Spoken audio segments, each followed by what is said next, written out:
Welcome, all my fellow Washington brethren and sisters. I am your man and resident Washington football team fan, Lou. Thank you for joining me here on the Washington Football Report live and in color. Don't diss the man or I'll bum rush your mother. How are you guys doing tonight?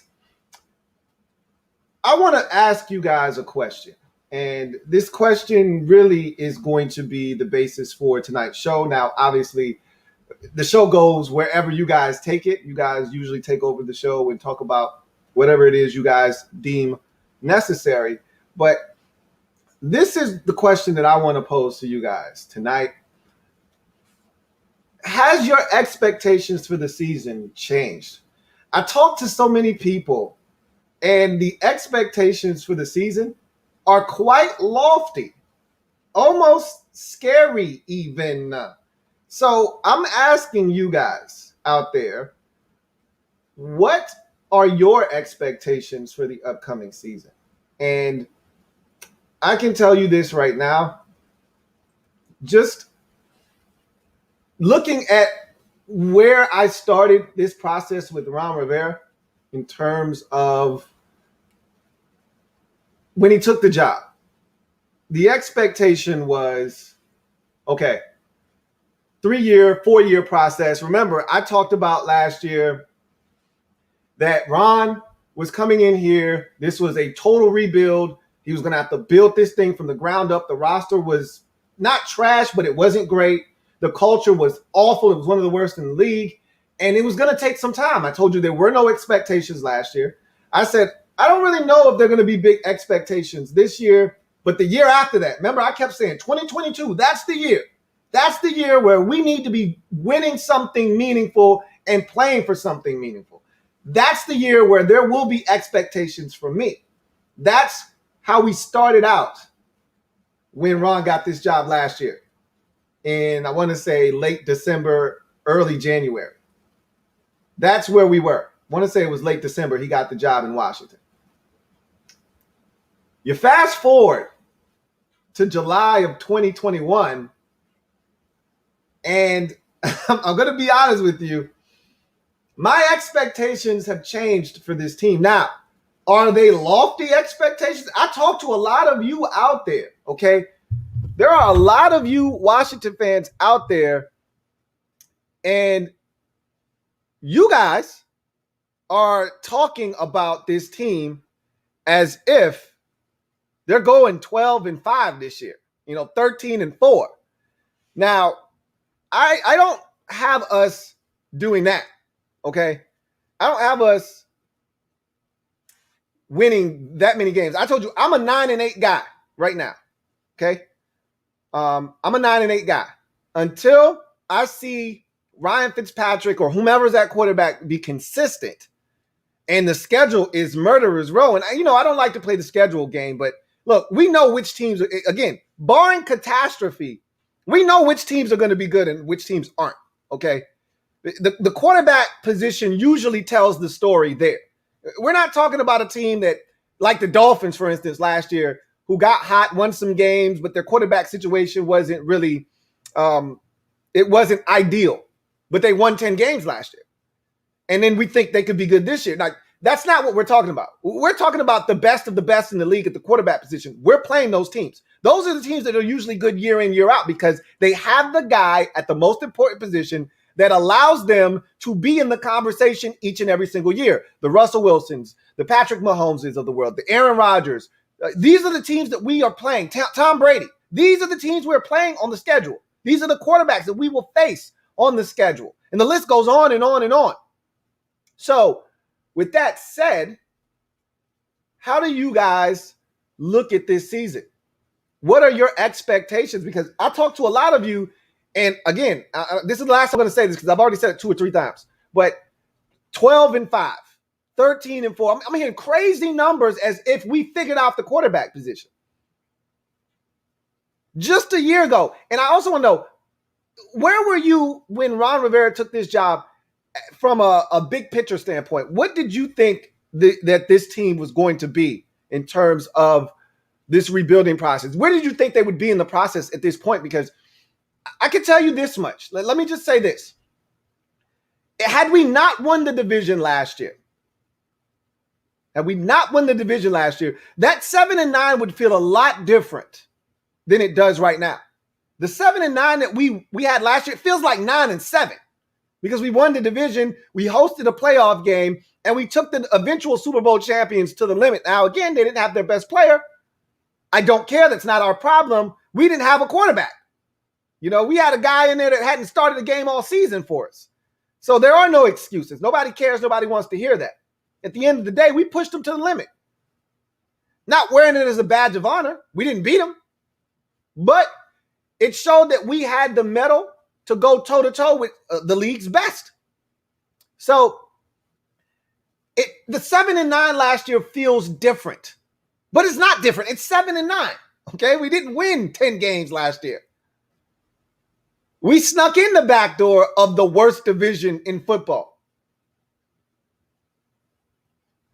It feels like this team is trending in the right direction. We've talked about that all off season, how excited we are for the upcoming season. But have some of your expectations gone too far? I'm doing these positional rankings, and some of you have lost your damn minds, okay? No, we're better than that team. And I'm like, you sure about that? You really think we're better than that team at that particular position? Like some of y'all, you're making things up in your head because you're trying to convince yourself of something that's not real yet. It may become real, okay? But a lot of you are trying to convince yourself of something that isn't tangible yet. You can't touch 11 wins right now. But in your mind, here's how we're going to get there. And there's nothing wrong with that. I just want to know where you guys stand, okay? So we'll go through where you guys stand with that tonight. We'll talk about some different things. I've already broken down multiple positions in this on this team offensively. We're going to wrap that up next week. We're going to wrap up early next week. We're going to wrap up offensive line and tight end. And then we're going to mosey our way over to the defensive side of the football. All of this will be done before the start of training camp, which is in late July. So we'll have all of the positions knocked out, all 9 of them, as we separate them down the road. But we've talked about running back, quarterback, wide receiver already. I put the wide receiver video out today. And a lot of you seem to think that this is a top 10 wide receiving core. And I can't subscribe to that. Now, we're not that far off. I've got us 12th. Okay? I've got us 12th. You could argue that there are 2 or 3 teams that I had us ahead of that we could easily be behind, depending on who you ask. Cleveland is a great example of that. They got Odell Beckham Jr. Nobody on our roster is even close to that guy when he's healthy. Again, when he's healthy. That's the key phrase. He wasn't healthy last year. But you could put 12 to 1,300 yards pretty much down for this guy when he's healthy. He's had 1,000 yards receiving in pretty much every single season of his career that he's been healthy. All right. So, and they got Jarvis Landry. So they've got stuff. But that said, there are other teams out there that you could, look at their receivers and say, how are we better than them? You could go the other way and say, we are better than them. And I said we weren't. So at the end of the day, a lot of what we feel about this team is based off of projections. There are certain teams in this league that have done it already. So it's not as much a projection as it is, hey, look, we're going off of past performances here, okay? When we talk about these quarterbacks and how good they are and why these are tough games, we're going off of past performances. These quarterbacks have done it multiple years in this league. They've established themselves as among the best in the business. When you have the credentials to back up some of the prognostication, it makes it a lot easier for you to feel comfortable saying, yeah, we're going to win 12 games. That's not us. All right? We don't have the tangible evidence. We don't have the proof that we are capable of winning double-digit games. The quarterback leading this team at this current juncture hasn't played in a single playoff game. So again, I want to temper your expectations, but I don't want to put a cap on your excitement because I'm excited. Here's the difference between me and a lot of you out there. Now, if I'm not talking to you, I'm not talking to you. The difference between me and a lot of you out there is that I can be super excited, as excited as any of you out there, and still keep the expectations not to a minimum, but keep the expectations reasonable. Some of you tie your expectations to your excitement level. That's where you go wrong. Because you're super excited about the team doesn't mean they're going to win 12 or 13 games. You can be super excited about the team and still realize and recognize, hey, we got a little ways to go and we don't have the quarterback situation solved unless one of these guys balls out that we're not anticipating them to do that. So that's the difference between me and some of you out there, is that you tie your expectations to your excitement level and you're really excited. So am I. I'm super excited for the upcoming season. And I said this already, the most excited I've been probably since the 2016 season. Going into that season after we won the division, Kirk went off the year before with the You Like That season, and we should have beat Green Bay. Felt like we should have beat the Packers in the postseason, but we didn't. And that next year we were coming back. We were healthy. We were locked and loaded. It was the third year Jay Gruden. We didn't know he stunk as a coach at that moment. So, really, he only had 2 years on the job. The first year, he had to rid himself of Griffin. And then the second year, he was on the ropes. He felt like, it felt like everybody was on the ropes because the Code Red game happened against Tampa. And it felt like Gruden could get fired. It felt like Kirk could get benched. It felt like everything could be blowing up that quick. It turned around and seemed like in 1 week, and the rest felt like history. All right, here we go, 2016, let's get it. And the Steelers come to town, embarrass us. And I don't want to say the rest is history because we had an opportunity to make the postseason that year. But I digress. I don't want to go off on a tangent there. Bottom line is, I haven't been this excited for a season since 2016. That wasn't a successful season. A lot of you say, I haven't been this excited for a season since 2013 or 2012. I wasn't as excited going into the 2012 season with Griffin. There were no expectations for me. I didn't know what to expect. I just was happy that we had a quarterback, wanted to see what this guy was all about. Remember the preseason of 2012, they didn't really showcase a lot of Griffin. They kind of kept everything under wraps. Everything was vanilla. And then they came out that first game against New Orleans, unleashed what we would later, come to know as the read option in the NFL. Obviously, that's in college and in high school, but teams weren't really doing that in the NFL at that time. And the drift route, he threw the touchdown to Pierre Garçon, and he was griffining. And they unleashed this offense on the rest of the league that they hadn't seen and wasn't ready for. So I didn't know what to expect in 2012. I wasn't looking forward to 2013, even after winning the division, because Griffin wasn't healthy, and I wasn't all in for week one. So this is the happiest. This is the most excited I've been since 2016. So I'm excited, but I also realize we do have limitations on this roster and none bigger than the quarterback position potentially. So I do want to keep everything in its proper perspective. But again, I'm excited, man. You can't tell me that we don't have a shot each and every single week, especially if this defense is what I think it's going to be. But they can't do it by themselves. They proved that last year. As good as they were last year, they still had games where they weren't great, and the offense had to pick them up, and they were incapable of doing that last year. I think the offense is going to be better equipped to do that this year, but are they going to be able to do it consistently without turning it over and putting this defense in compromising positions? We're going to see. But I'm excited about this group. I'm excited about the talent we have. But just because we have more talent than we've had in the past doesn't mean we just catapult into the top 10 of every category, from a position standpoint. Guys have to go out and prove it. So, I haven't gotten to one position that we're top 10 in, and I don't think we're going to be top 10 in any position on the offensive side of the football. I think we won't crack the top 10 until we get to the defensive side of football. We'll be consistently in the top 10, I think, on that side of the football, or at least in a couple of positions we'll be in the top 10. I can't really speak to, linebacker and safety at this current juncture, but corner, feel really good about that. I feel great about the defensive line, as should you guys out there. So with that said, let's get to your comments out there. If you guys are watching this, do me a huge solid. All right. Don't be afraid, man.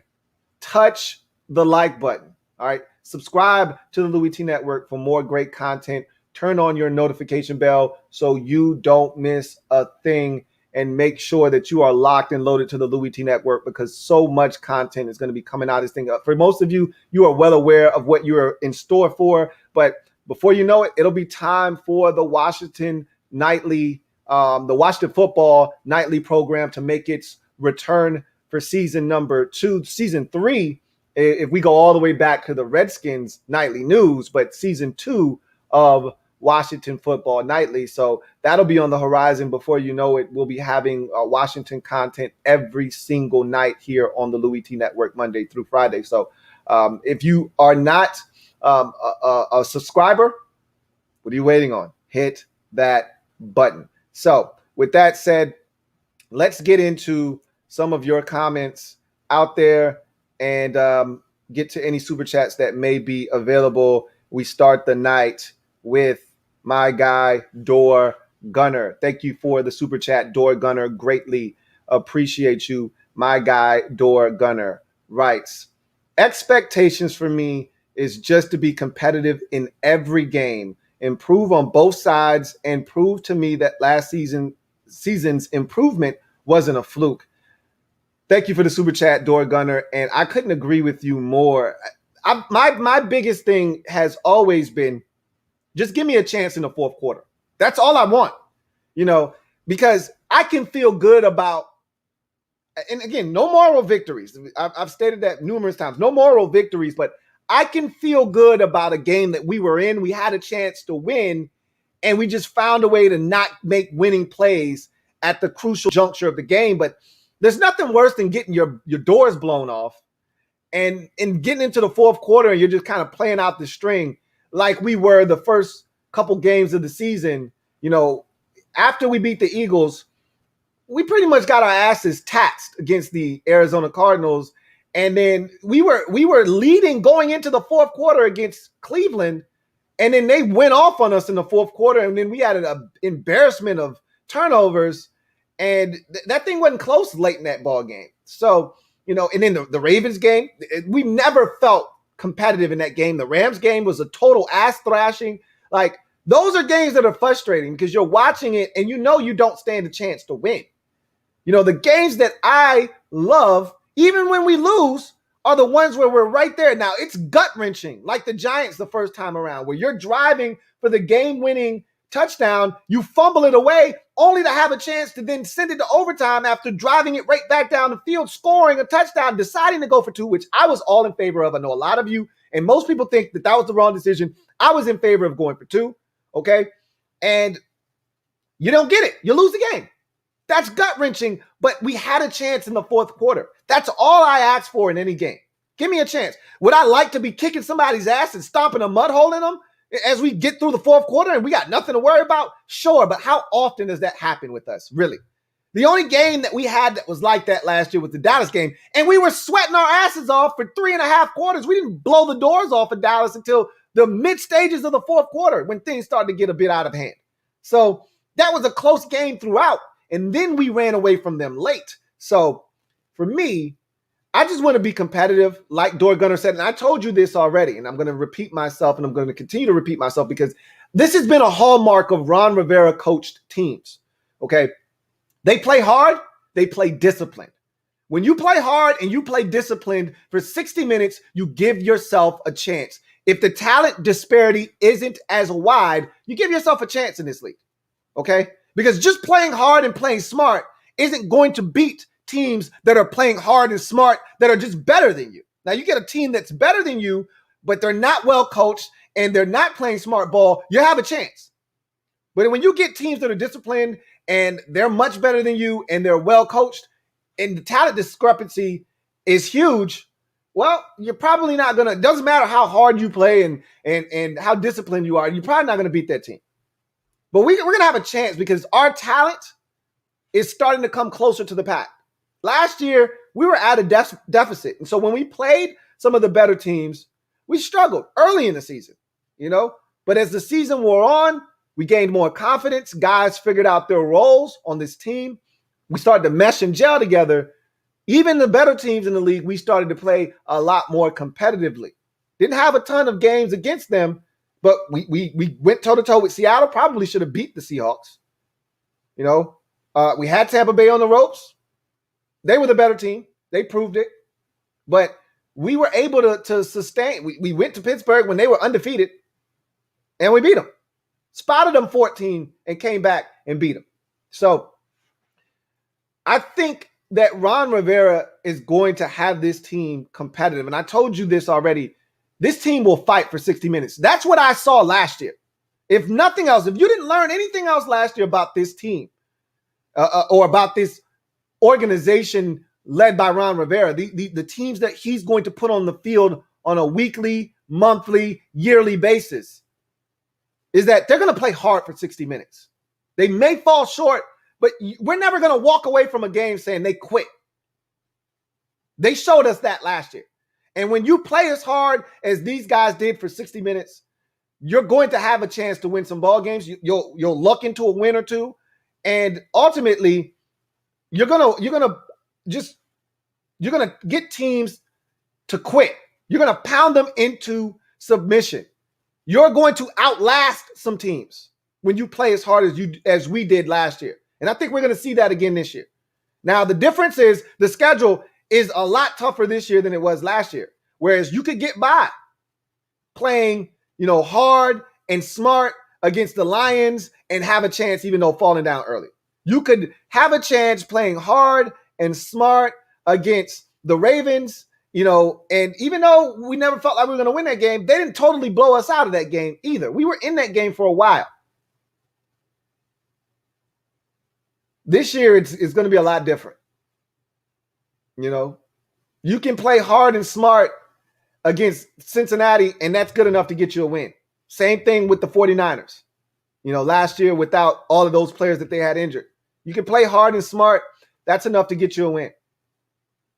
That may not be the case this year, but I think we're going to be in a lot of ball games.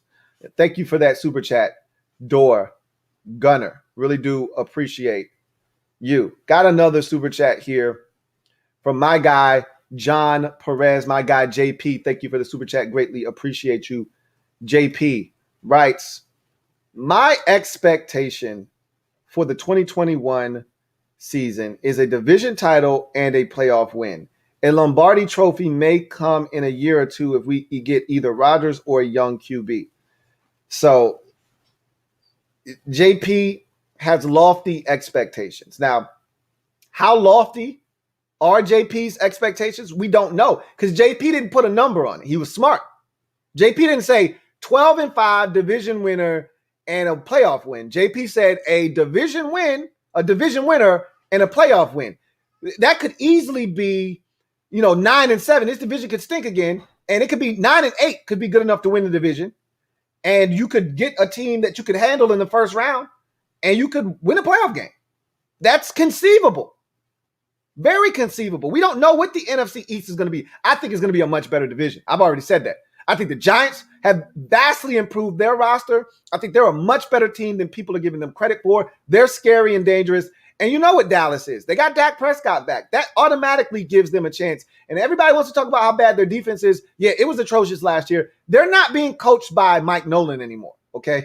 They have a real defensive coordinator now, do the Dallas Cowboys. Can he fix everything in 1 year? No, he cannot. But he's going to come in there and give them a shot on defense. They're not going to be as terrible as they were defensively last year. And so I think the Cowboys are vastly improved as well. So I think this division isn't going to be won at 9-8. If you're going to win the division as JP has predicted, you're probably going to have to win 10 or 11 games, more likely than not.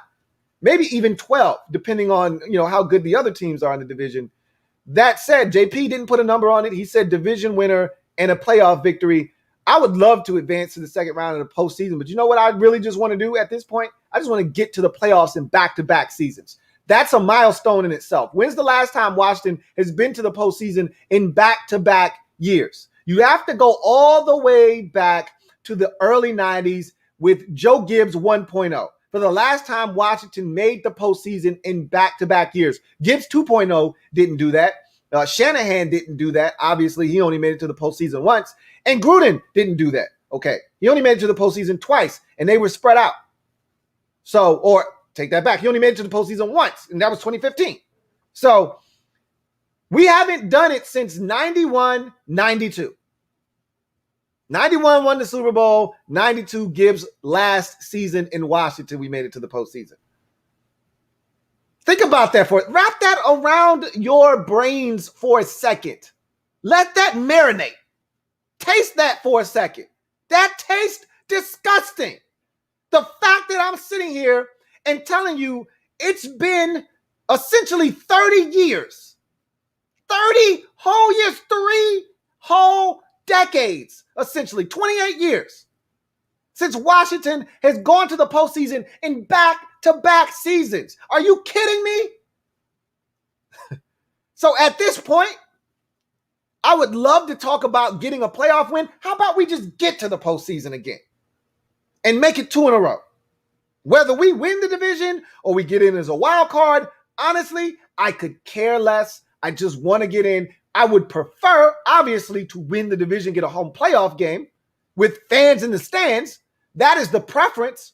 But you know what? I just want to get in. Damn it. I just want to get in. When they shut the doors to the dance and security starts to close the doors and lock them up, say nobody else is getting in, I want to already be in with my ticket in my pocket and ready to have a good time. Don't know how long I'm staying at the dance. You know, my parents might say, hey, be back out here in 30 minutes. Hey, I just got here. We got shit to do. Somebody might bounce us in the first round like we got bounced last year. You're not staying long. Go say hi to your friends. Maybe dance on a song or two. Get you a cup of punch and meet me outside in the front where I dropped you off at. Or your parents can say, hey, we'll be back later. Have a great time. Call me when you're ready. I would prefer that scenario. But look, I just want to go to the dance, man. I'm with you, JP. I don't know about a playoff win, but I would like to get there. And you want to win the division. You want a home playoff game. You want to win a game. That's all fine and dandy. That's the next step. If we're talking progression with this team, that's the next step. The next step is, okay, we made the playoffs last year. We know what it feels like. We're a young team. We're hungry. We got playoff experience. This is why I told you guys it was important to win last year. A lot of you, I don't want to win. I don't want to go to the playoffs. We're going to lose draft standing.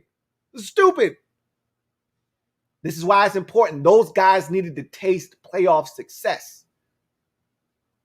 They needed to know what it felt like to play in a winner-takes-all type of ballgame. When we had a bunch of those, Week 17 versus the Eagles, the playoff game, some of those games late in the season, we had to have those. We had to have that game in San Francisco. You can't try to make the postseason and lose to the 49ers. Not in the state that they were in last year, not with the Giants currently leading the division at the time. You couldn't afford to go to San Francisco and lose to the Nick Mullins-led San Francisco 49ers. That was a win, or you trying to go home ball game. And the defense said, hey, we got this one. Watch out, offense. We got this one. That was the game that gave us a division lead for good. You lose that game, and the Giants probably ultimately walk away with this division. So we had a bunch of games that were big-time, gotta-have-it type of ball games. And we got 2 out of 3 of them. So those guys got to taste the postseason and what it feels like to play in those games. The next step is, hey, we know what we need to do to get there. Now let's get there and let's win something. Let's do some damage while we're there. We'll see what happens. Thank you for the super chat. JP, greatly appreciate you. Got another super chat. This one is from Metaphor. Thank you for the super chat, Metaphor. Greatly appreciate you. My guy, Metaphor, writes, top 5D, Chase, 15 sacks, Gibby and Terry, 15 tubs each. WJ3, 5 picks, Fitz, 30 over 15, the 7-5 win-loss. Heineke 3-2 to close out the East. Total win-loss, 10-7, and a wild card. Okay, so Metaphor pretty much broke it all down for us here with his prediction on what he thinks is going to happen this year. So his first thing is the defense is top 5 in the league. That's not hard to imagine. Only thing I will say is that with the schedule we have, it'll be a lot tougher to be able to amass a top 5 D, unlike last year where we had a bunch of teams you could get fat off of. The difference is you're playing against the creme de la creme at the quarterback position. That said, we were a top 5 defense last year. So it's not hard to fathom us being a top 5 defense, but this is that prove it year. Okay, last year, right now, for all intents and purposes, was a fluke. And like my guy Door Gunner said, he wants to be in every ball game, essentially, be competitive, and prove that last year wasn't a fluke. Well, keep in mind, last year was 7-9. Maybe last year wasn't a fluke. Maybe we are a 7-9, 7-10, 8-9 type of ball club. Maybe that's who we are right now. Maybe last year wasn't a fluke, and that's who we are. I want to prove that we last year was a stepping stone season, and we're ready to take the next step. That's what this season is about. And we're going to find, like I said, I've said this already, say it again, we're going to find out a lot about this team, not just the defense. We're going to find out a hell of a lot about the defense. We think they're good. We're going to find out just how good they really are this year. But we're going to find out a lot about this team this year because we play some good teams. We're going to be in some tough spots. At Green Bay, home for Kansas City early in the season. At Denver is not going to be an easy game by any stretch of the imagination. And the list goes on and on and on. With all these teams that we're playing at Buffalo early in the season, these are some tough games, tough environments, and some big time quarterbacks and teams we're going to be playing up against. So we're going to find out a lot about this team. But he says top 5 defense. Chase Young, 15 sacks. He essentially doubled Chase Young's sack total from his rookie season. He had 7.5 as a rookie. He's doubling that and getting him to 15. That's not far-fetched either. I talked about some of the guys on the list that are elite pass rushers in this league and what their first year looked like and what that second year looked like. I talked about J.J. Watt's first year and it's 5.5 and his second year being 20 sacks. I talked about Khalil Mack's first year being 4.5 sacks and his second season being like 15 sacks. So you see these monumental leaps and jumps in production in year number 2. The only difference I will say is that neither Khalil Mack nor J.J. Watt came into the league with the kind of hype and fanfare that Chase Young came into the league with. I don't think either of those guys are getting double teamed and even triple teamed right out of the gate in their rookie season. That said, no excuses. Those guys performed at a high level for their teams in their second year. I'm expecting the same of Chase Young. I wouldn't be shocked if he got 15 sacks. That's not far-fetched from metaphor. Also, he writes, Gibby and Terry, 15 tubs each. Now, that one is a little far-fetched to me from this standpoint and for this reason. I can see Gibby getting 15 easy. He damn near had it last year in his rookie season. So I'm not worried about Gibby. He'll get his. Terry is the one I'm concerned about because Terry doesn't find the end zone a ton. Now, a lot of you are going to say, you're going to point right to the quarterback. Well, Terry's open. They're not getting him the football. Terry hasn't had a ton of opportunities. If he had better quarterbacks, he'd be scoring touchdowns all the time. You may be right about that. I'm just going off of past history. Terry hasn't been a high volume touchdown guy. So until I see one of those years from Terry where he's got 9, 10, 11 touches, it's hard for me to just jump to 15. Okay, that's a big number. You threw out 15 touchdowns like it's 7. Okay, 15 is an astronomical number for a wide receiver. Guys go 4 years in their career before they get 15 touchdowns total. And you're talking about doing it in 1 year? With all the weapons that we think we have on this team, you think Terry is going to amass 15 touchdowns? Now, you said Fitzpatrick is going to throw 30 of them. Terry's going to have half of them? That's hard for me to imagine. I don't know about that one. Gibby, I think, is a guy that could do it. I don't know about Terry. I think Terry's going to be somewhere in that 6 to 10 range touchdowns, and that would be a phenomenal year for him if he's anywhere in that neighborhood with the production that we think we're going to get from him in his third season. WJ3, William Jackson III. He says 5 picks. I think that's a big number for him because I think teams are going to test him early. I think he's going to make them pay early. And then I think they're going to go away from him. I don't think he's going to get a ton of targets as the season progresses. I think early on, because he's new to the conference, nobody's afraid of this guy.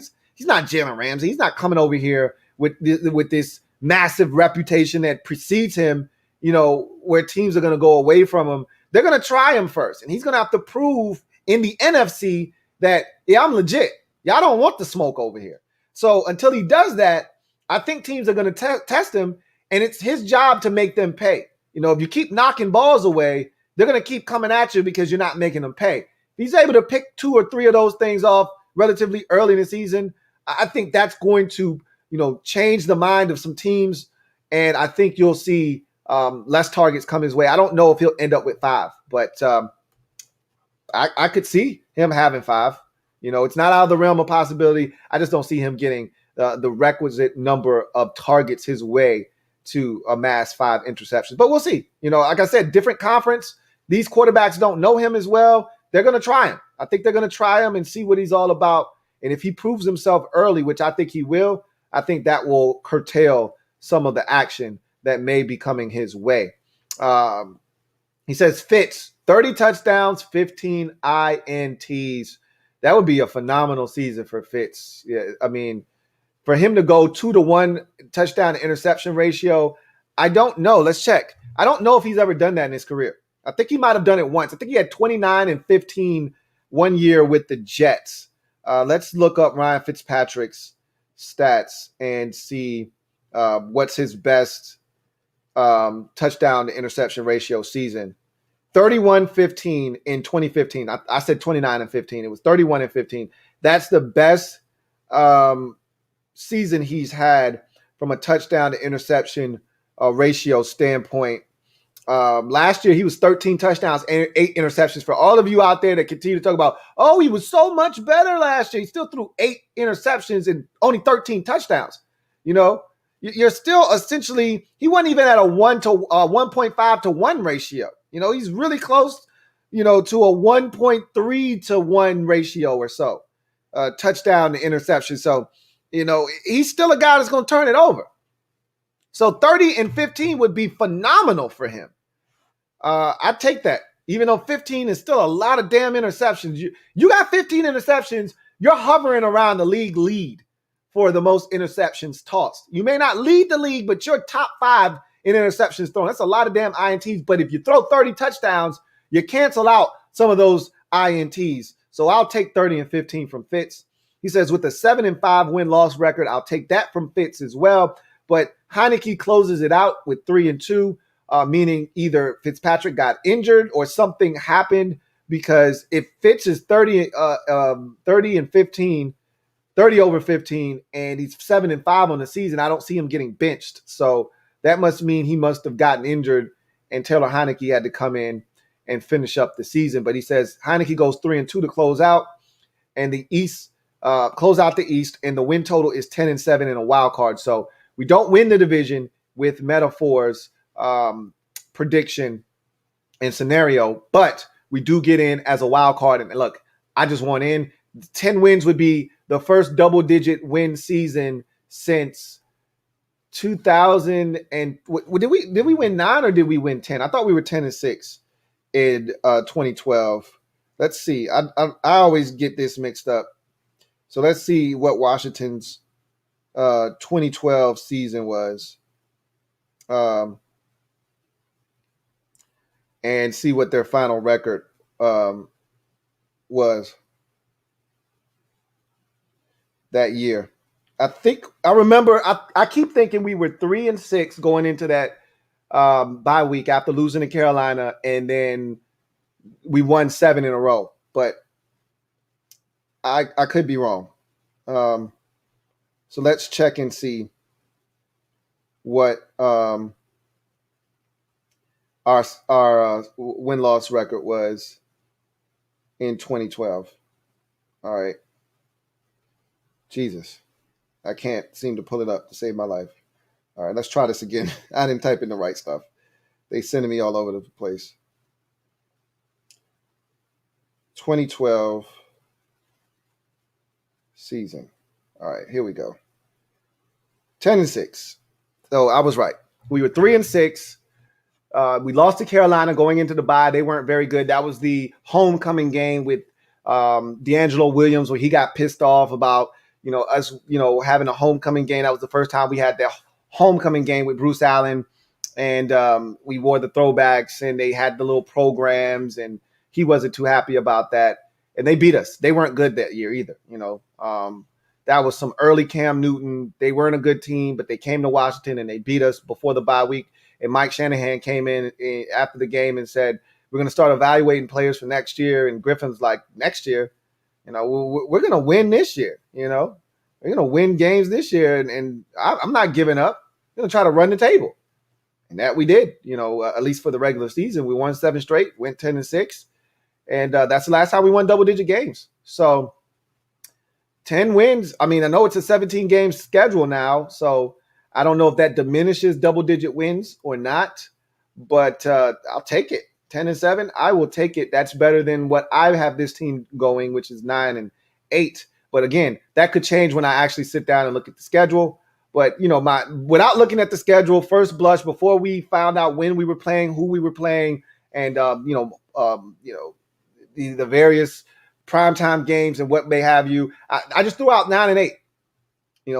That's the next progression for me. 9-8 with the quarterback situation being what it is. But that could change. I could sit down, look at the schedule, feel good about the team, and say, you know what? I think we can win this game. We can win that game, and end up being 10-7 or hell, even 11-6. Highly unlikely, but you never know. So, metaphor, I like it.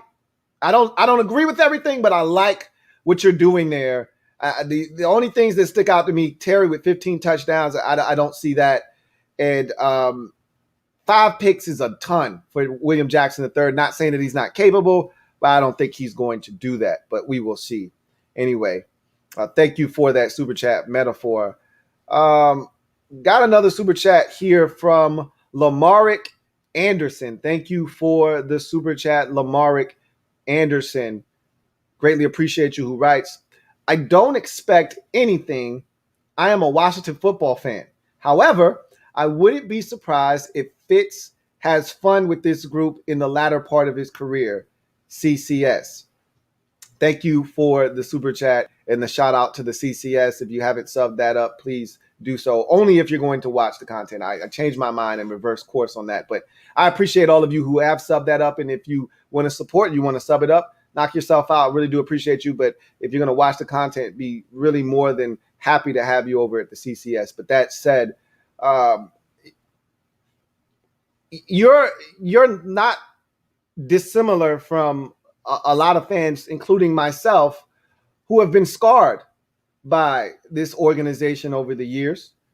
And because of being scarred, you don't want to let your guard down. It's tough for you to expect anything from this team because you've been let down so many times. When the expectations are high, usually the play and the level of consistency is low, and it usually leads to disappointment on your end as a fan.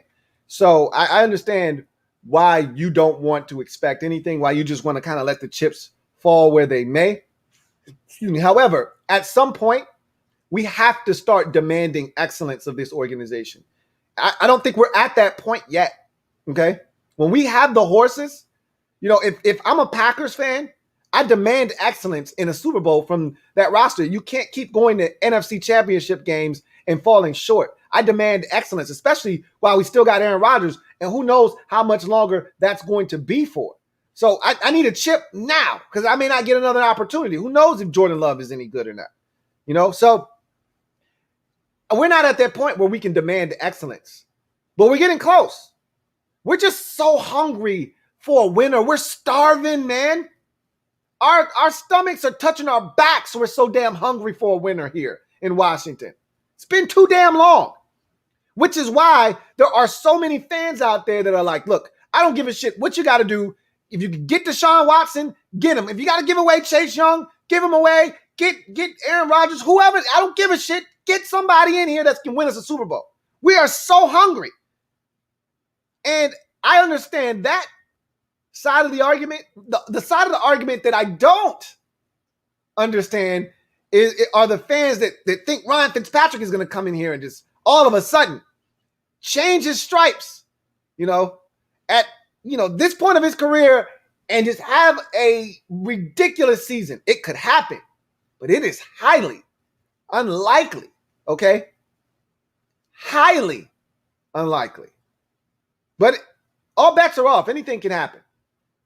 But that's how hungry we are, that we're looking at Ryan Fitzpatrick and we're saying, man, he looks like a winner here, okay? These are the same people that didn't want any parts of Kirk Cousins. And look, I'm not going to sit here and defend Kirk from a big game standpoint. He wasn't great in big games a lot of times. Some crucial moments, he clammed up.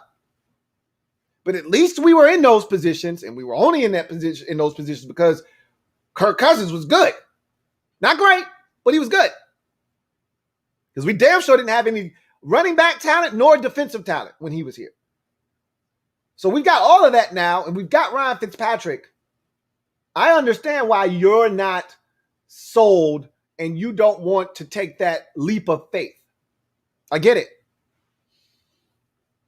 But I can assure you of this. In your comment, you said you wouldn't be surprised if Fitz has some fun with this group in the latter part of his career. No, I can assure you he's going to have fun. That's the one thing I've always said about Ryan Fitzpatrick. I told you he's the Russell Westbrook of the NFL from an energy and zest for the game, from a zest of the game standpoint. He's going to have fun with these players. That's the only thing Ryan Fitzpatrick knows how to do, is to go out and have fun. He's going to ball. He's going to have fun. And he's going to let the chips fall where they may. They may not always fall in our favor, but trust and believe he's leaving it all out on the football field. That's why we're going to love Ryan Fitzpatrick. I'm going to love him as a Washington football team fan, watching him play. That's why when we first signed him, everyone kept telling us, man, I don't know what it's going to be in Washington, but man, is it going to be a ton of fun to watch them. Why is everyone saying the same thing? Because Ryan Fitzpatrick is fun. You already know that. That's one thing you can count on, is he's going to go out there. I don't care if he's 45 or he's 35 or he's 55. If it's 3rd and 4 and he sees 5 yards of grass, he's going to take off and run. And if he's got to dive head first, he will. If he's got to slide, he'll do that. If he's got to lower his shoulder and take on a linebacker, he'll do that. He doesn't give a shit. He's going to give it everything he's got. And you're going to love it. I'm going to love it. I told you, he's a national treasure. I joke and I kid about him all the time because it was fun to do that from afar. But I always threw out this caveat, and I always prefaced everything that I was saying with this. He is a gamer. He's fun to watch. Now, you don't know if he's going to be fun for the other team or the team he's playing for. You don't know if today's the day he feels like going out and throwing for 397, 4 touchdowns, no interceptions, and blazing somebody and scoring 40 plus. Or if this is the day he decides to throw for 287, 1 touchdown, 3 interceptions, and throws you completely out of the game. You don't know which Ryan Fitzpatrick is going to show up, but what you do know is he's going to play hard regardless. Whether it's 1 touchdown, 3 interceptions, or 4 touchdowns, no interceptions, he's going to play hard as he possibly can. As hard as he can. So he's going to have fun. There's no doubt about that. Does fun equal wins? That's the question we have to ask ourselves. For Ryan Fitzpatrick throughout his career, fun hasn't always translated to wins, but I think he's getting to a point in his career now where he's way more comfortable than he's ever been, which bodes well for us. We'll see what that actually means from a win-loss standpoint, but I can tell you this, Ryan Fitzpatrick is going to give us a fighting chance. That's why in my rankings at the quarterback position, I said I'd take him over a lot of these rookies because I don't think a lot of these rookies would give us a chance in the upcoming season to win right away. Now, we may be singing a different tune about those guys next year, but I don't know if those guys would give us a better chance to win than Ryan Fitzpatrick in his 16th season. So we'll see what happens. But thank you for the super chat, Lamarick Anderson. Greatly appreciate you. Got another super chat. This one is from my guy, Rob U. Thank you for the super chat, Rob U. Greatly appreciate you, Rob U, who writes, what up, Lou? I hate to use the phrase top five, but I feel like this defense is going to be lights out. So much youth and speed makes it truly exciting. Yeah, the phrase top five is definitely overdone. Top five and top 10 are two phrases that get thrown around too casually by fans, not just this fan base. I'm just talking about fans in general. You know, the phrase top five, top 10, it should not be taken lightly, especially when there are only 32 spots at any given position when you're talking about ranking different players and teams and things of that nature.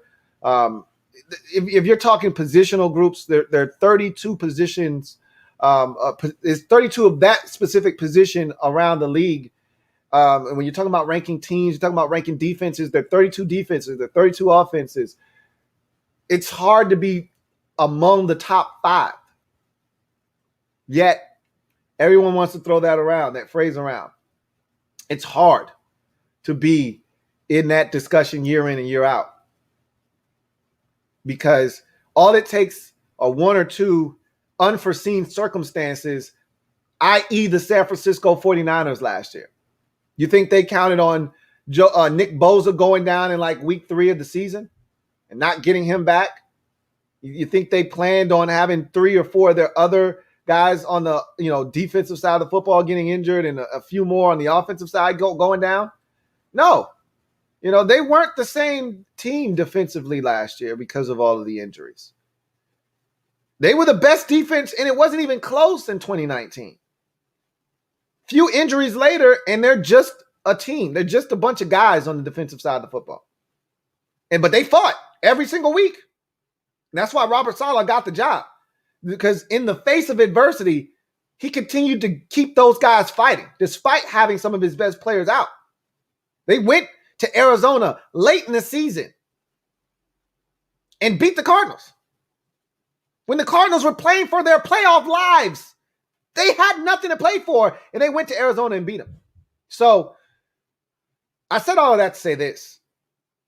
We feel good about this defense. We feel good about the depth of this defense. We feel good about a lot of things defensively, but we've only done it for 1 year. And there were, and I keep stressing this, there were some glitches last season with this defense. A lot of you like to casually dismiss the fact that we had spotty rush defense last year. Matt Ioannidis isn't going to come back and all of a sudden fix the run defense. His specialty is getting to the quarterback. Not to say that he can't stop the run, but that's not his specialty. The linebackers, we still don't really know what the hell we're getting out of the linebackers. We don't know what we're getting out of Jamin Davis. We don't even know who's starting as our weak side linebacker right now. We have no clue. If all indications point to Jamin Davis being our starting middle linebacker and Cole Holcomb remaining as our strong side linebacker, what the hell are we doing at weak side? Is it Khalil Hudson? Is it John Bostic? We have no clue. None. We're waiting for that first depth chart to come out so we can have an idea as to what they're going to do. Now, I get it. You're going to be in your nickel way more than you're in your base. So, theoretically speaking, we're only going to have 2 linebackers on the field most of the time, any damn way. And it's more likely they're not going to be Cole Holcomb and Jamin Davis, assuming he picks up the defense fast enough to be able to call things, get everybody lined up. And if we're in our big nickel, you'll probably see Cam Curl on the field a ton, Landon Collins. We may have situations where we've got 3 safeties on the field, 4 safeties even on the field at one time. But with that said, there's still a ton of questions about this defense. For as many answers as we think we have, we still got questions on this defense. Can we be a more consistent rush defense? Can we find ways to create more turnover opportunities? Can we get off the field on third downs? These were things that we did last year, especially get off the field on third down. We did a pretty good job of that for the most part last year. Can we do it again? Do we have consistency in our secondary? Remember, one of the Achilles heels last year, deep plays, big balls behind us. Yep, Troy Apke was out there. Trap was back there getting caught up. I'm aware. He's not back there anymore. Still, even when Apke wasn't in the lineup, how many times did we give up deep balls? Nothing cheap, nothing deep. That's the saying. You know the rules to the game and play. We didn't play very well last year when it came to deep balls. Every week, just like Dustin Hopkins missing a field goal almost every week, we could count on, hey, we're going to give up something deep. May not be for a touchdown, but we're going to give something up over the top. Somebody going to get us for a 40 or a 50-something yard gain. Over the top. Rams game. Cardinals game. Eagles week 1. 3rd and 22. And the one time Ronald Darby gets beat. First game of the season, we said, oh, hell, here we go with Darby. That was the only time he got beat like that all season long. Over the top like that. He did get beat by Amari Cooper on Thanksgiving for a touchdown. But it wasn't over the top like that. And hell, they had another one, if you remember week 1 against the Eagles. They had another 2 over the top. And Carson Wentz just overshot him.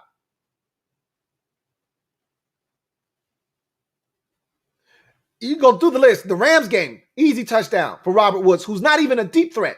55 or 58-yard touchdown. Nobody even close. Couple of deep balls against Arizona. I could go on and on. I just talked about the Cowboys game. The Lions game, they were having a ball going deep on us early in that ball game. Apke wasn't in. Can't blame everything on Trap. So Curtis Samuel, one of the newest Washington football team members, he got over the top on us in the Carolina game late in the season. The Eagles in week 17, if Jalen Hurts could throw, they had a receiver wide ass open over the top. Wide ass open over the top.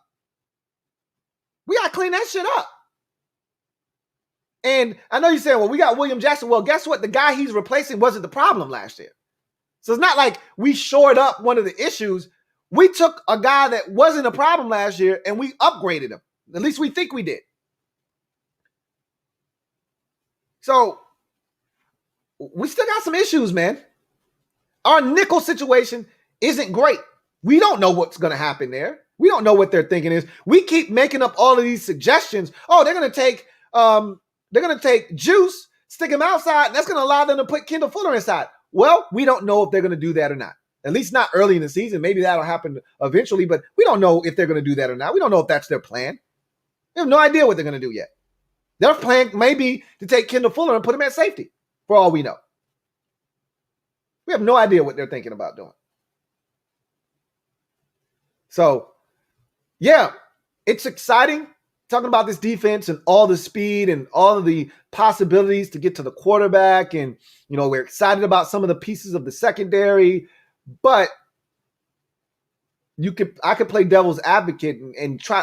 What I'm trying to do is to just keep you from going off the deep end. I keep telling y'all, do me a favor. Just take little sips, man. Just sip your cup. Some of y'all are drunk already. We ain't even got to training camp yet. You're drunk. I'm like, hey, they spiked the punch, man. Everybody's telling us that we got a shot this year. Not necessarily to win a chip, but to be competitive, to win this division, that this is our division to lose, yada, yada, yada. They spiked the punch. You know it. I know it. So don't go and start shoveling cupfuls of punch down your throat. You're going to be drunk. Just take sips. I'm not telling you to put the cup completely down and stop drinking. I just want you to drink it in moderation. Everything in life is better in moderation. Take sips. So I don't know if top 5 is going to happen or not. I just want this defense. You know what? If we turn out to be the 9th ranked defense or the 11th ranked defense with the offenses that we're facing this year, that wouldn't be terrible. It would mean, though, on one hand, it would mean we're not as good as we thought we were. But at the same time, if you told me we were ranked 9th with all of the teams that we play offensively this year, I would tell you we did a hell of a job. If we're ranked top 5 with the defenses we play, offenses we play this year, quarterbacks we play and things of that nature, no, we're legitimately good. We're legitimately elite. Go find me a schedule on paper, obviously. Go find me a schedule that looks as daunting as the one that we have to take on. And get it, the rest of the NFC East has to play the schedule too. Minus 3 games. Those are 3 big games, okay? Those are 3 big games. Because the rest of the division doesn't have to play Green Bay. We do. We got to pay Aaron Rodgers. The rest of the division doesn't have to play Josh Allen. Hey, that's us over here. Woo-hoo! That's us. We do. So it's a big 3 games. People try to convince you, well, it's the same schedule. It's only 2 games different. This year it's 3. And it's a big effing 3. The difference between winning the division and losing the division could be, hey, they had to play the New England Patriots with Billy Ho at quarterback versus we had to play Josh Allen and the Buffalo Bills. That's the difference between them winning 10 games and us winning 9 games. So don't feed me that bullshit about, well, it's only 2 games different or now 3. 2 games is a hell of a big difference in this league. It's a fine line between making a postseason and missing a postseason. And a lot of times it comes down to 1 game. And for us, it did last year. So don't talk to me about 2 or 3 games being the difference on the schedule. That's significant, especially in the NFL where it doesn't take much. Anyway, I digress. Thank you for the super chat, Rob U. It's going to be exciting to watch this defense. I don't know if top 5 is going to happen or not, but they're capable, fully capable of being a top 5 defense. But they're going to have to go out and prove it and earn it this year. Thank you for that super chat, Rob U. Got another super chat from my guy, Lamarick Anderson. Thank you for the super chat, Lamarick. Double up. Thank you for doubling up.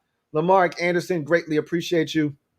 My guy, Lamarick, writes, remember Cam had fun that 15-1 season? Absolutely. That's the name of the game. He's having fun. You know, I've said this about Ryan Fitzpatrick. He always has fun.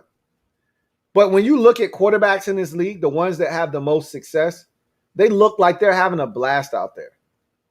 You know, the guys that aren't getting beat up each and every single week, the guys that are able to sit back there and diagnose what the defense is doing and find the right guys to get the football to.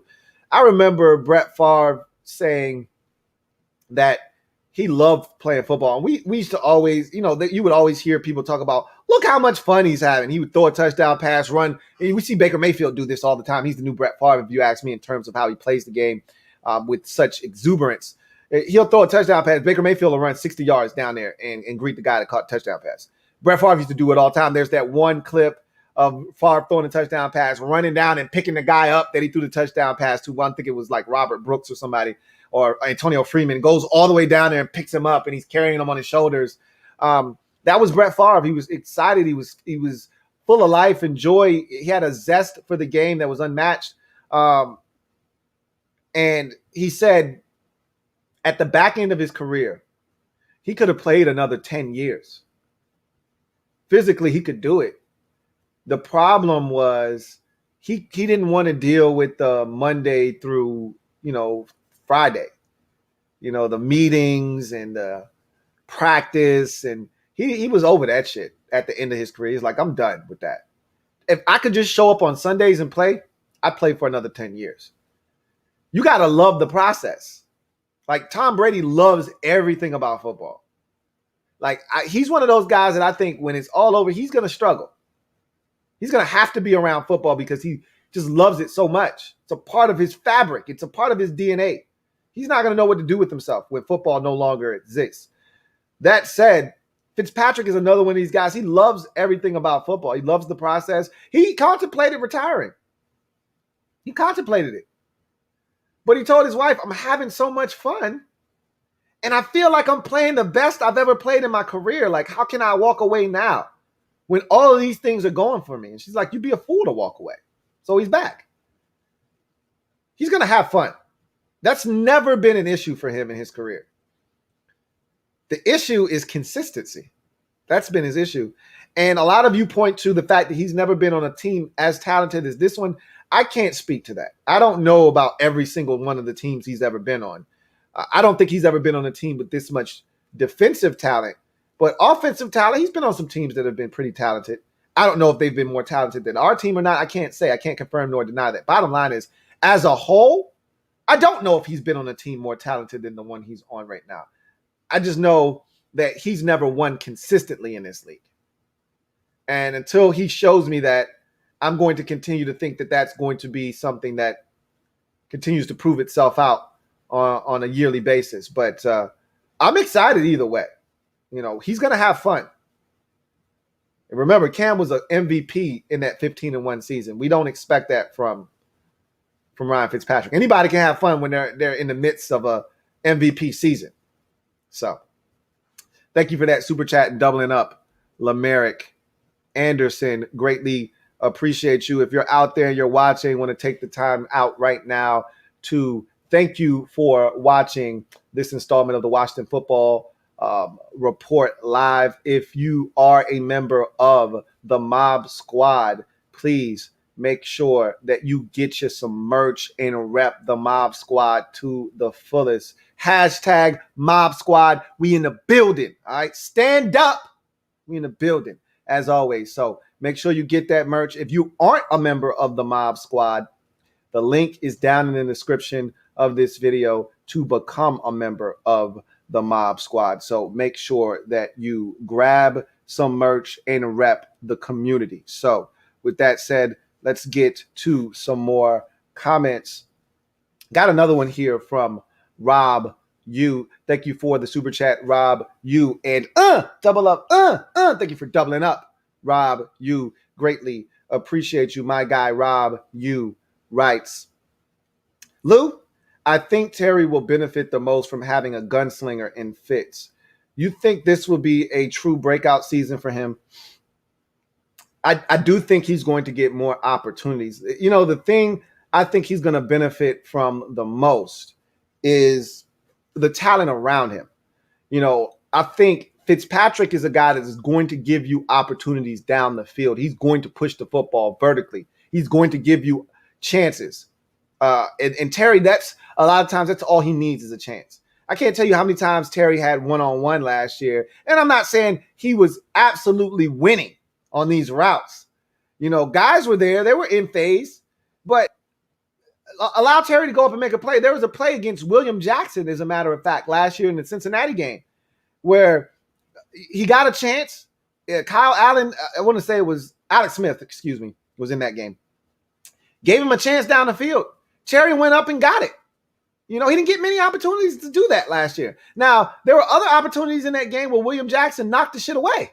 But at least he got opportunities. Terry went up and got one against Cincinnati last year. He didn't get many of those opportunities last year.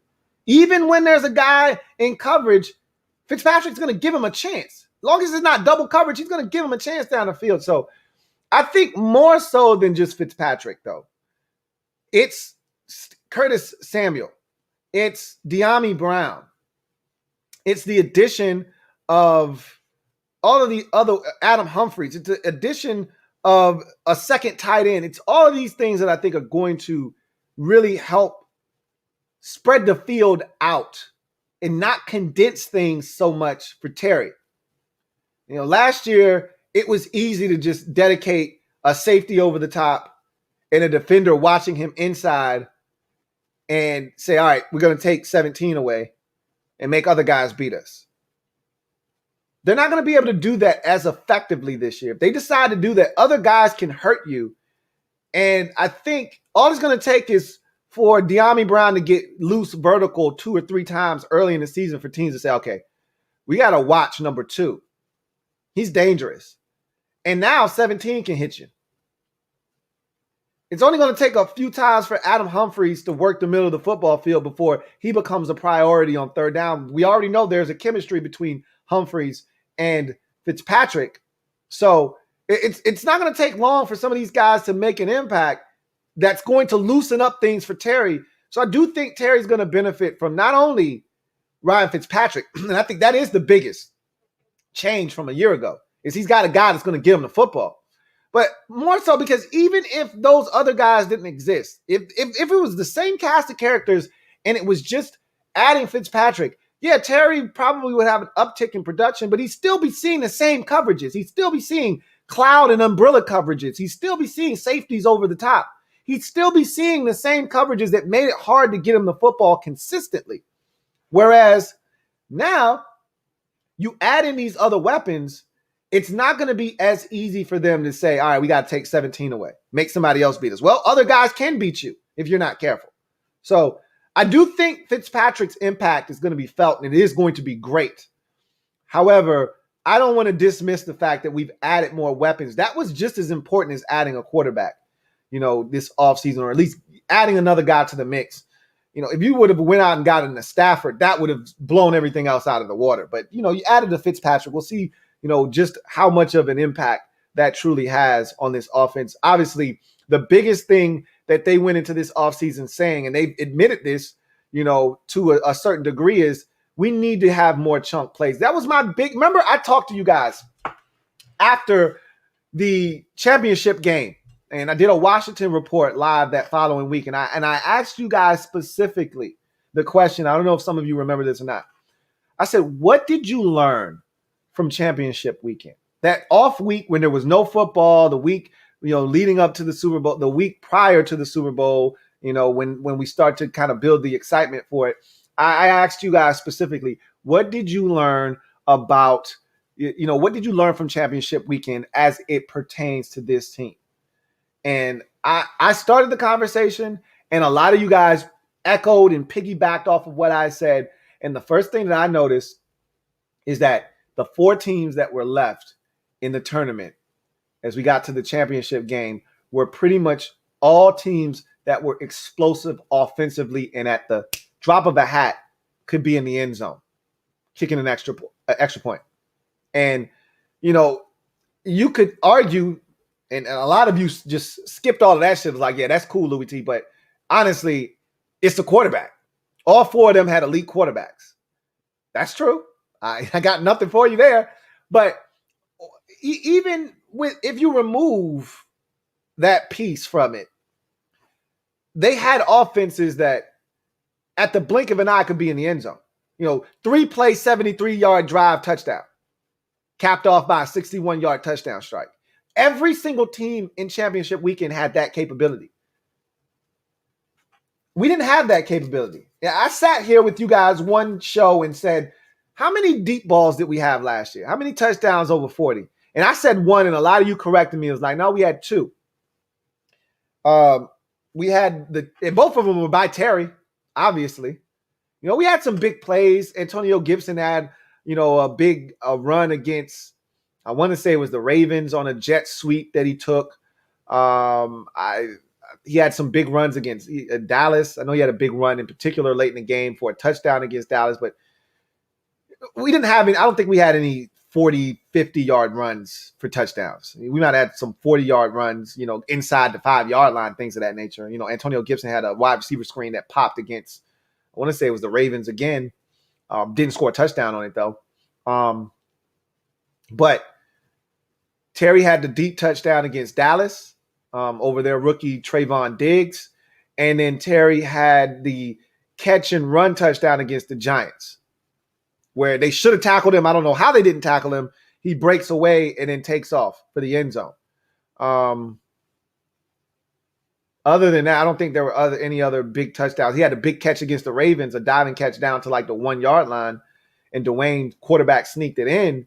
But we didn't have many. I said all that to this. We didn't have a bunch of explosive plays last year. Okay? We didn't have a ton of explosive plays. Everything we did was methodical. We got to convert on third down. We got to have this 12, 13 play drive. That's how we scored last year. And Scott Turner already said, we got to have more explosive plays, man. We got to push the football down the field. That's no secret. If you watch the film, and that's why I break the film down so you guys are informed. Anybody can see there were opportunities left on the field last year. So Fitzpatrick is going to give us, at least that. If nothing else, he's going to push the football down the field. That's why they felt like of all the quarterbacks that were available in free agency, Tyrod Taylor and Andy Dalton and Jacoby Brissett, of all those quarterbacks that were available, That's why they said, all right, we missed on Stafford. We're not getting Deshaun Watson. We better act fast and get Ryan Fitzpatrick because of all those guys that are available in free agency, he's the one guy we know is going to push the football down the field vertically, which is where we struggled last year. So I think that's why they acted as fast as they did in getting him. So we'll see what happens. Terry definitely is going to benefit, I think, from Fitz as a gunslinger, but I think he's also going to benefit from the talent that they've tried to surround him with offensively and being able to spread the football field out as well. Thank you for the super chat, Rob. I see a comment from my guy, James McClellan, asking me, a lot of you have been asking me, where did I get my hat from?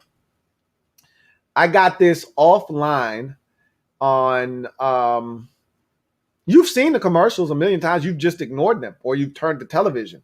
But there's a website called fanatics.com. And they every NFL game, you see the Fanatics commercial 50 million times. You know, Kevin Harlan comes on, get your NFL gear now at fanatics.com. And you see people wearing it. It's cheesy. They got on a NFL shirt of, you know, some team. That's where I got it from. And they got all the hats you could ask for. They got all the gear you could ask for, apparel. It's going to cost you. It's not cheap. You know, they're not giving it away. Generally, I'm pretty cheap when it comes to hats. I'm looking for deals.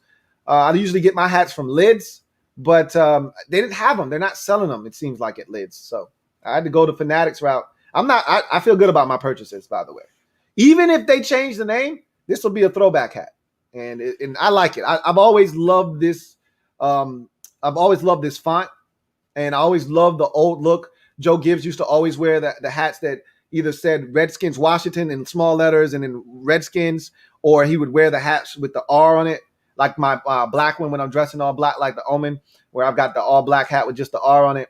Those are always my favorite type of Washington hats. I wasn't a massive fan of the Indian logo on the front, even though some of them were cool, but I always loved the Gibbs hats. That's when I fell in love with the team. So anyway, I digress.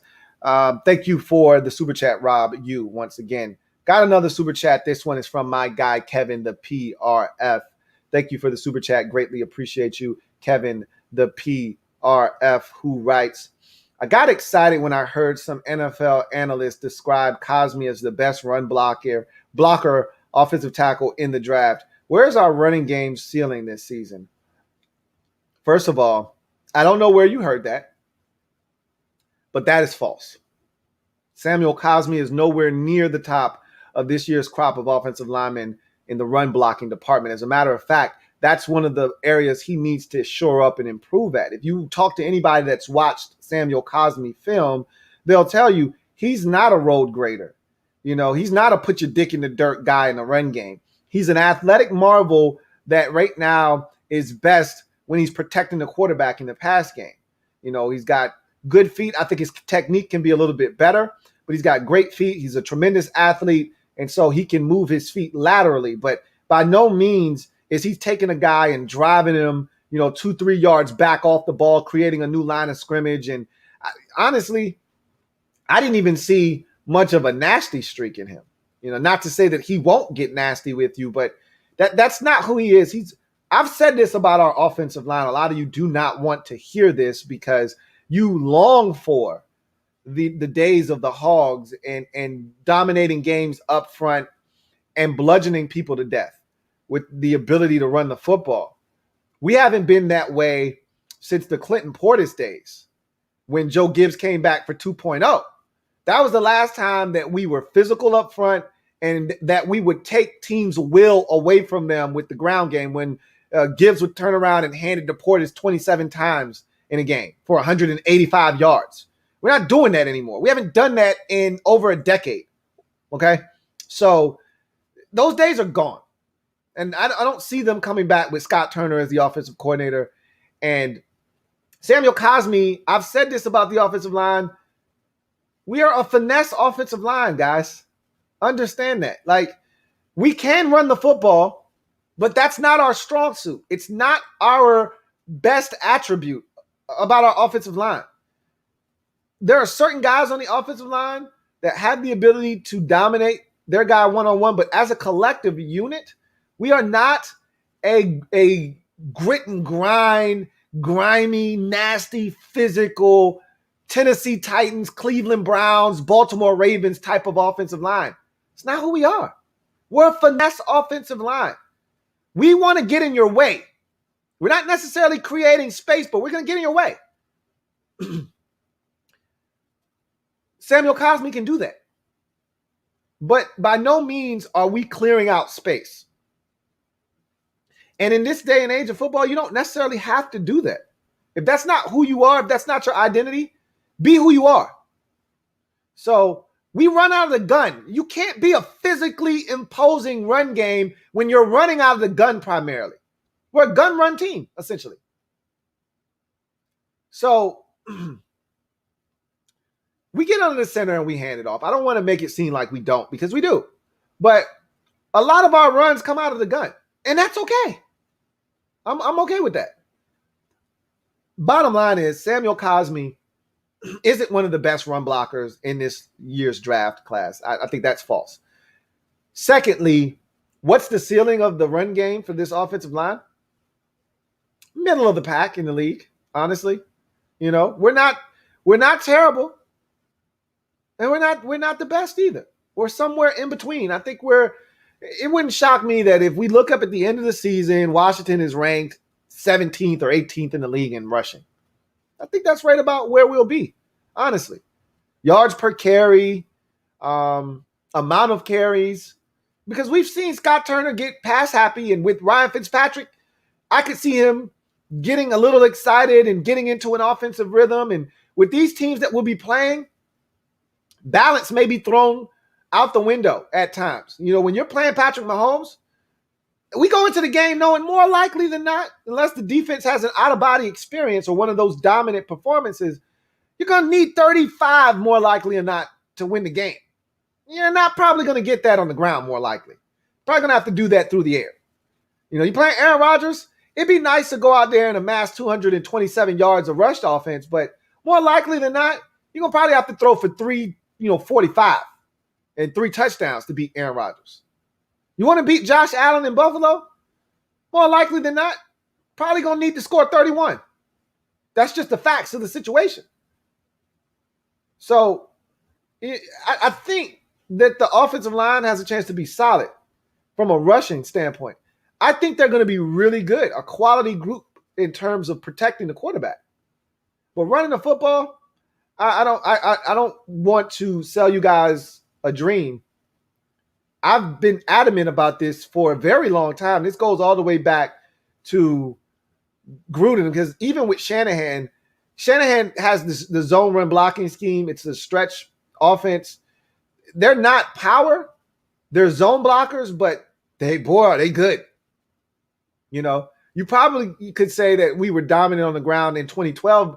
A lot of you like to go back to Alfred Morris, but a lot of that was predicated off the fact that, you know, Robert Griffin III was using his legs, and that opened up gaping holes for Alfred Morris because you had to contain Griffin and you had to account for him. That opened up massive run lanes for Alfred Morris. Massive. So I don't think the ceiling is all that high. It's not the bottom of the league. It's not the top of the league. It's somewhere in between. Thank you for that super chat, Kevin. The PRF.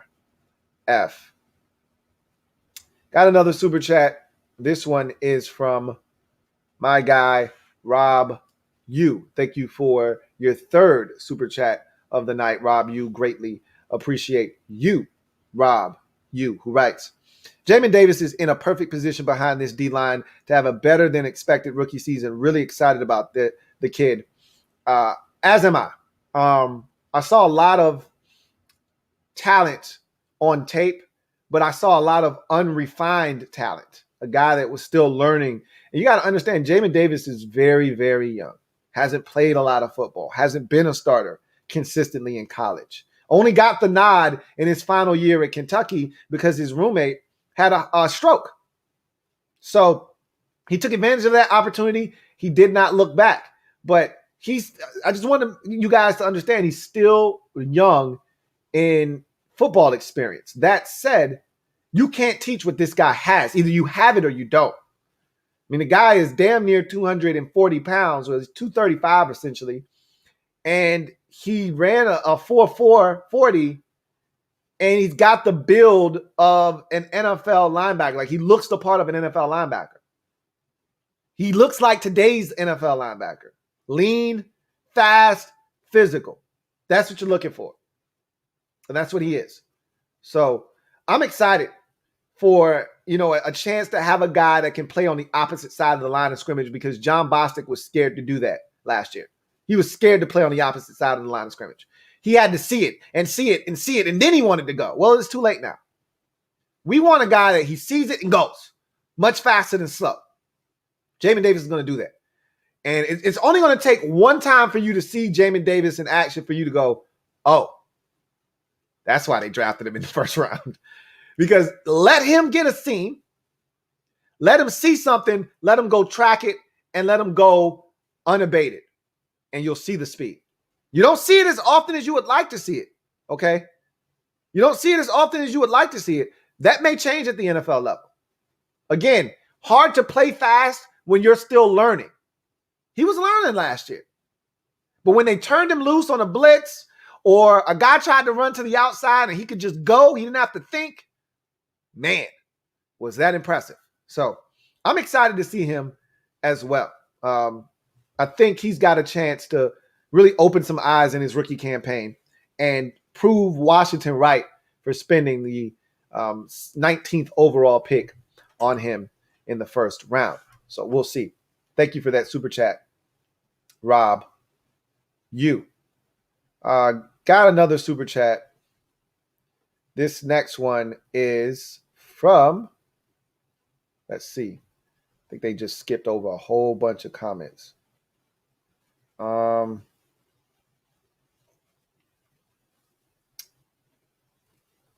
This one is from Metaphor. Thank you for the super chat, Metaphor. Greatly appreciate you, my guy. Metaphor writes, double up. Let me first thank you for doubling up, Metaphor. Greatly appreciate you, my guy. Metaphor writes, I say keep drinking punch. Ron's driving. We shotgun.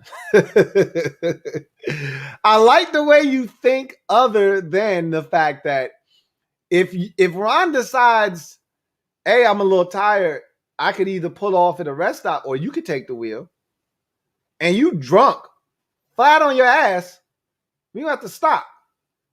And in a season where we think we've got a chance to win the division, we ain't got time to pull over and stop at the rest stop.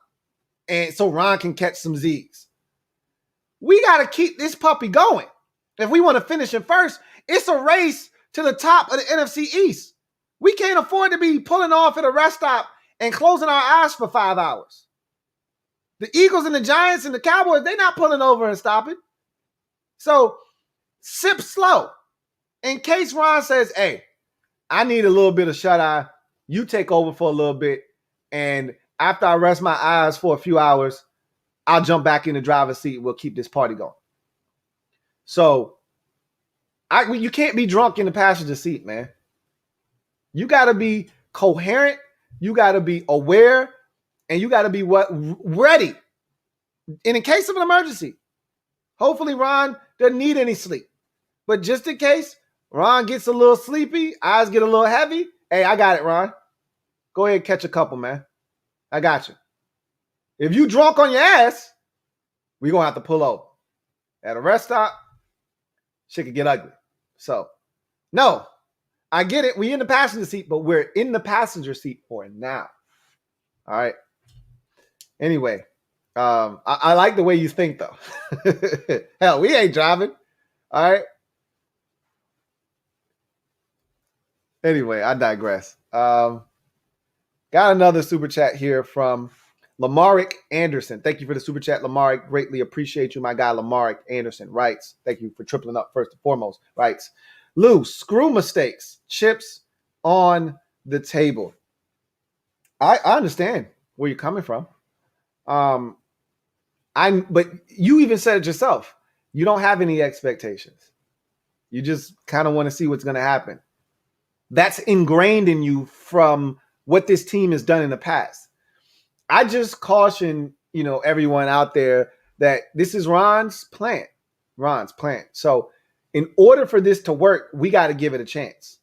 Ron's been begging and pleading that we don't continue to harp on what happened in the past and give him a chance to write a new history here in Washington.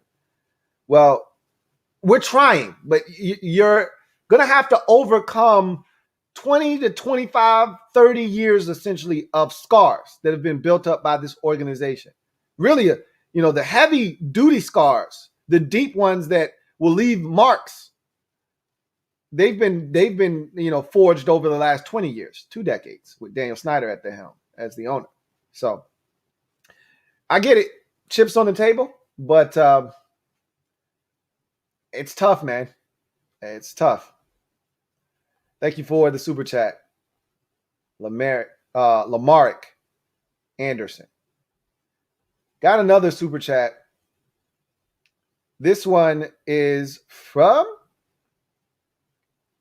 my guy, Kevin, the PRF. Thank you for doubling up. Double up. Kevin, the PRF. Greatly appreciate you. My guy, Kev, writes. Orlovsky, I think, rephrase Gibson's ceiling. More burning question. How do I get a gang sign like Rob U?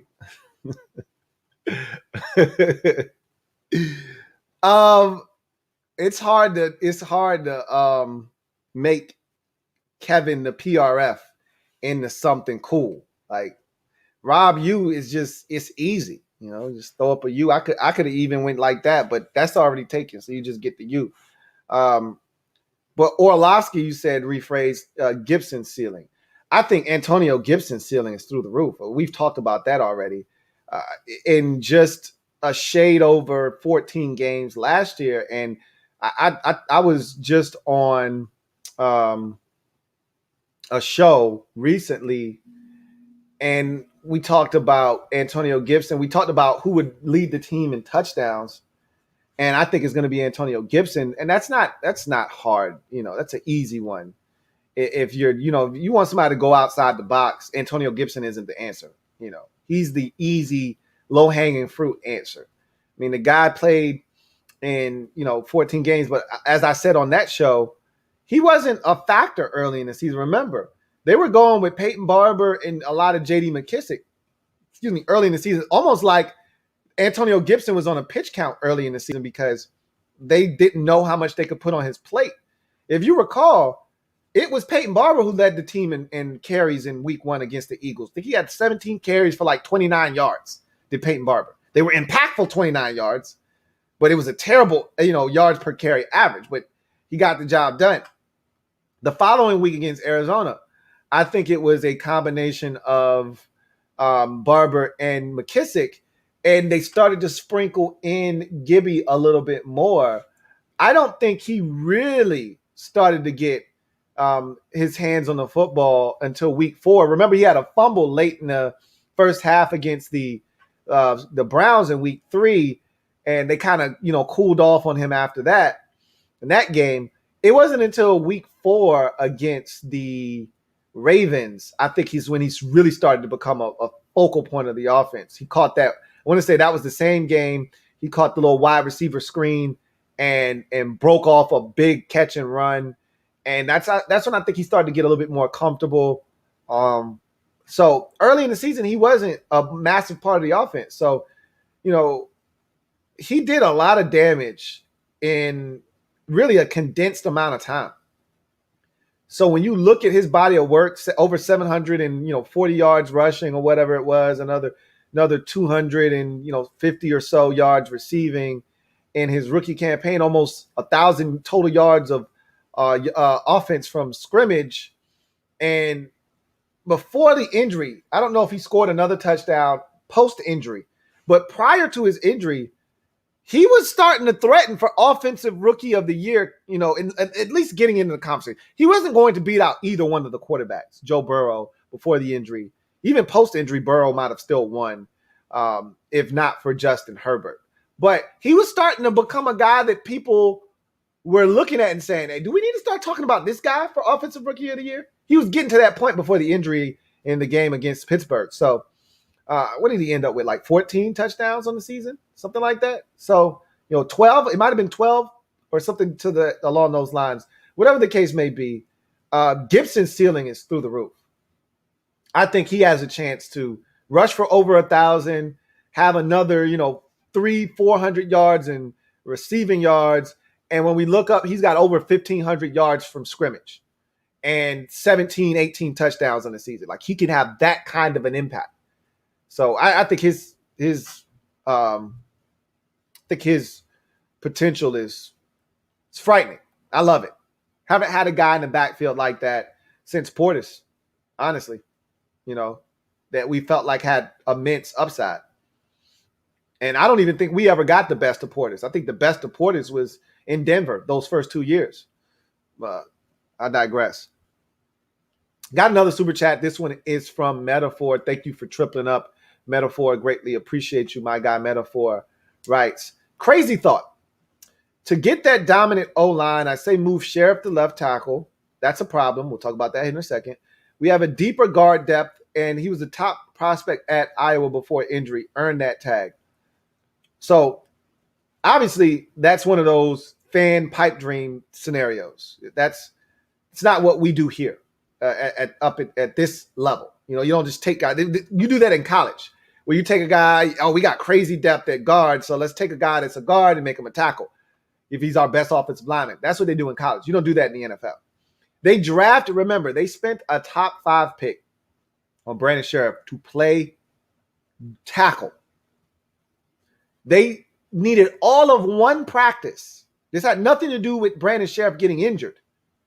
They needed all of one practice to figure out he can't play tackle at this level. That was a right tackle, not left. Okay? So you're talking about, forget right tackle, you're talking about put him at left tackle. He couldn't even cut it at right tackle when he was drafted. That's not happening. That's not even on the table. That's not something that's even fathomable. Okay? At the end of the day, he is a right guard. Could he play left guard? Sure.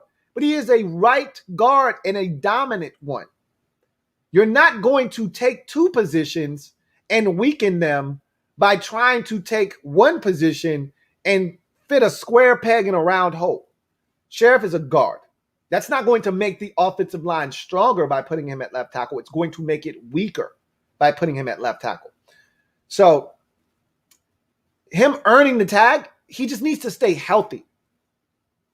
He'll earn whatever pay is coming his way by just staying healthy and playing at the level that he's been playing at over the life of his career. So, he's not a tackle at the NFL level. Thank you for the super chat. Metaphor. All right. I think that was the last super chat that we have. So, I want to make sure that before we get out of here, because I know a lot of you are probably watching the NBA Finals, so I'm not going to hold you here hostage tonight. I'm just going to make sure I reiterate this again. If you haven't already done so, make sure you subscribe to the Louie T Network for more great content. Turn on your notification bell. Also hit that like button. But what are your expectations for this season? Are they lofty? Have they changed dramatically since Ron has taken over? What did you think this team was going to be last year this time, this season? What were your projections? Were you thinking, okay, Ron's going to come in here, we may win 5 or 6 games in his first year. The next year we may go 8-8. And, the following year, that's when we're going to compete. That was more along my line of thinking, is that, Ron's going to come in here. He's going to help us change the culture. They're going to try to put the pieces of the puzzle together. It's going to be a process. Ron came in here and he made sure, and he was very smart to do this, made sure he told everybody, hey, this is not a quick fix. This is not a quick fix by any stretch of the imagination. It's going to take time. for me to come in here and fix this. To change a culture in the military, it takes 3 or 4 years. So I got work to do. So this is going to be 3 years before we're really competing for something major. He kind of tried to beat that into our heads early on, and he was smart to do that. Lower the expectations. Well, they outkicked the coverage last year. Look, it was 7-9. I get it. But they still won the division. As bad as it may have been, you won the division, you hosted a home playoff game, and it's given people extra ammunition to think that this year could be a year where we win double-digit games and make some noise in the postseason. I've already said that I am a believer that this roster right now, as it stands, is legit. We are just missing consistency from the quarterback position. If that is in fact the case, then we should be in a position to compete this year if we get consistency from the quarterback position. We don't know how good this defense is going to be. We don't know how good the offense is going to be. We don't know how consistent the kicking game with what's my guy's name? Sheesh. Damn. I don't know why I'm blanking on his name. I can see his damn face. I can't think of his name. What is our kicker's name, guys? Somebody help me. Dustin Hopkins. Never mind. D-Hop. We don't know if he's going to be consistent. We need a bounce back year from Dustin Hopkins. He was terrible last year. He was under 80% last year. It's a field goal kicker. I think he kicked it at a 79% clip. And I know he's better than that. You know he's better than that. He's had a season where he made like 90% of his field goals. We need him to get back to that. We can't have him missing a kick every game or every other game. So I think that the expectations have definitely changed. Are the goals and expectations extremely lofty? For me, no. But they've changed significantly. You know, when Ron first took this job, I thought that this was will be competitive in 2022 type of situation. That's what I looked at it as. But after winning the division and continuing to make improvements on the roster with free agency like they did this year, and then the draft, again, thinking that we had another strong draft, coupling with the guys that they picked in free agency last year in the draft last year and seeing how they fared, I feel like this team has a chance to maybe skip a step or two. We'll see. But it's all going to be dependent on the quarterback position. So anyway, I digress. Got a super chat here from Metaphor. Thank you for your 4th super chat of the night, Metaphor. Greatly appreciate you, my guy. Metaphor writes, Ron is driving a Tesla. Remember, we went 0 to 60 in 3 seconds. I can't disagree with that. You know, it was different last year. Now, again, 0 to 60 is a bit much. I don't want to give him credit for 0 to 60. We won 7 games in a bad division. We went 0 to like 40 in 3 seconds. Still a lot faster than we thought we were going to do. But it wasn't 0 to 60. That said, we're going to see what we're driving this year. Are we really driving a Tesla? We're going to find out. That is for sure. Thank you for the comment, Metaphor. I'm going to scan comment section real quick and grab a couple comments, and then we'll get out of here. And if somehow I skipped your comment earlier and you super chatted, I really do apologize. You know, sometimes it when you get a lot of comments coming in at once, I can be a little bit loquacious at times. It'll push some of those comments down. So that is my fault. Anyhow, I see a lot of y'all talking about D-Hop, and he was shaky last year for sure. So I just want to make sure that you guys take all of these things into consideration. A lot of what you guys have been talking about in terms of this team and what you expect, you're just taking into consideration that we upgraded the offense, and the defense is just going to play good like they did last year. And so they're going to take the next step. This offense is going to be so much better. Don't forget, special teams is a big part of the equation as well. If you're not making your kicks, we did pretty good in kick and coverage, right, last year. But remember, we muffed a bunch of punts last year. We fumbled a bunch of punts last year. That you could argue that his being Steven Sims Jr. muff against the Panthers changed the whole complexion of that game. That was, I want to say, either it was 6-0 or 0-0 at the time of his fumble, and the Panthers took off from there. They scored the touchdown, they recovered that in the end zone, and they never looked back in that ball game. So, special teams, while we did a great job on coverage units, we didn't really create any real change. We didn't force any turnovers. You got the Steelers muffing a punt, and Jeremy Sprinkle can't even go down and recover the damn ball. He kicks the damn thing. Like, stupid stuff like that. We weren't terrible on special teams, but we weren't great last year either. That's a big part of the game as well. Anyway, with that said, I see no more super chats. So I am about to get out of here, allow you guys to get back to whatever it was you were doing before I interrupted your evening.